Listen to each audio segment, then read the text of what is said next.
how FIFA corruption actually works. FIFA, the governing body of world football, has long been embroiled in allegations of corruption that have tainted its reputation and operations. From bribery scandals to systematic abuses of power, the organization has faced numerous challenges that undermine the integrity of the sport. In this video, we will go through 7 key points that illustrate the mechanisms and implications of corruption within FIFA. Number 7. Bribery for media rights. Bribery for media rights represents a significant and pervasive form of corruption within FIFA, fundamentally altering the landscape of sports broadcasting and governance. The organization generates substantial revenue through the sale of broadcasting rights for its flagship events, particularly the FIFA World Cup, which attracts billions of viewers worldwide. However, this lucrative market has been plagued by allegations of corrupt practices. Investigations have uncovered that FIFA officials often accepted substantial bribes from media companies and marketing firms in exchange for exclusive broadcasting contracts, undermining fair competition. For instance, the U.S. Department of Justice's investigation revealed that over $150 million in bribes were paid to secure these rights over several decades. Number 6. Kickbacks and patronage. The practice of kickbacks and patronage within FIFA creates a deeply entrenched network of loyalty and corruption that perpetuates unethical behavior among its officials.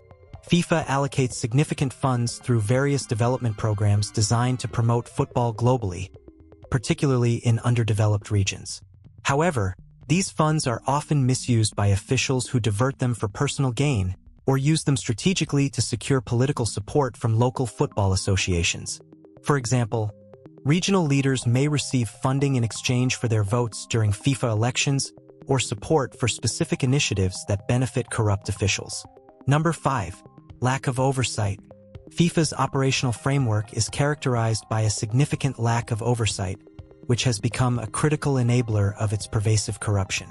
As a non-profit organization based in Switzerland, FIFA operates under legal protections that shield it from the rigorous scrutiny typically applied to corporations or government entities.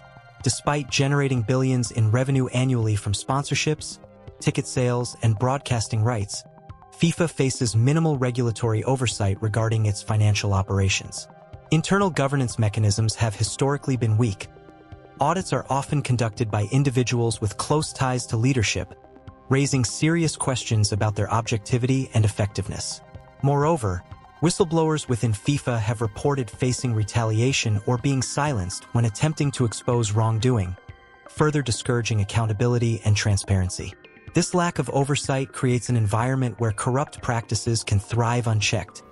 Officials operate with little fear of detection or consequences for their actions. The absence of independent regulatory bodies capable of enforcing ethical standards allows corruption to become deeply embedded in FIFA's culture. Number 4. Systematic corruption.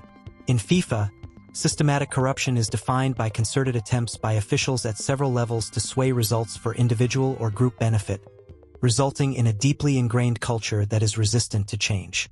Vote buying during elections for important posts within FIFA and its regional confederations is one of the many ways that this corruption shows up. There have been claims that nations vying to host the World Cup have bribed FIFA Executive Committee members to win votes. This was particularly evident during the bidding processes for the 2018 and 2022 World Cups, which were won by Russia and Qatar, respectively. According to investigations, millions were traded in order to sway judgments that ought to have been decided solely on the basis of merit. Number 3. Historical context. Examining FIFA's historical background is crucial to comprehending the extent of corruption inside the organization, as it shows how deeply ingrained these practices have become over many years. FIFA's operations underwent a significant change during João Havelange's presidency. He turned the organization into a financial powerhouse by aggressively marketing its events and landing rich sponsorship deals with big companies like Adidas and Coca-Cola. But the price of this commercialization was high. Havelange allegedly took millions in bribes from marketing companies like International Sport and Leisure, which went bankrupt in 2001 after several accusations of bribery involving FIFA officials surfaced. This legacy was carried on by his successor, Sepp Blatter, who expanded the extent of corruption through financial incentives and patronage networks intended to concentrate control within a small number of leaders. Number 2.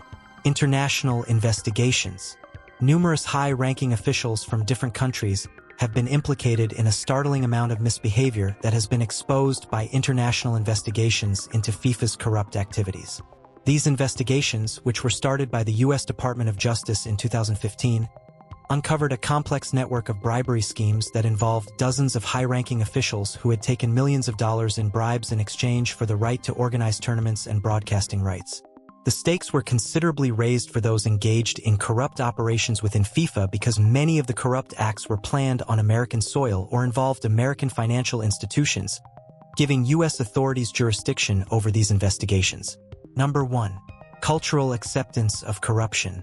One of the biggest obstacles to FIFA's effective reform is the organization's cultural acceptance of corruption. Over the course of several decades, authorities have grown to accept immoral activities like bribery and kickbacks as necessary tactics for negotiating the intricate world of international football governance, rather than as transgressions of moral principles. People feel forced to act unethically just to survive or rise in the system because of this culture, which is maintained through unofficial networks where loyalty is rewarded with cash or political protection while dissidents face exclusion or retaliation.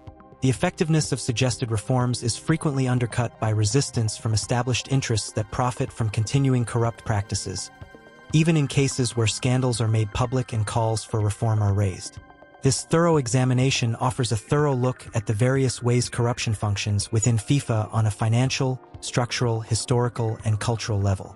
It also highlights the challenges of altering such a deeply ingrained institution in spite of international legal interventions and public outcry. If you liked our video, please hit the like button and subscribe to our YouTube channel.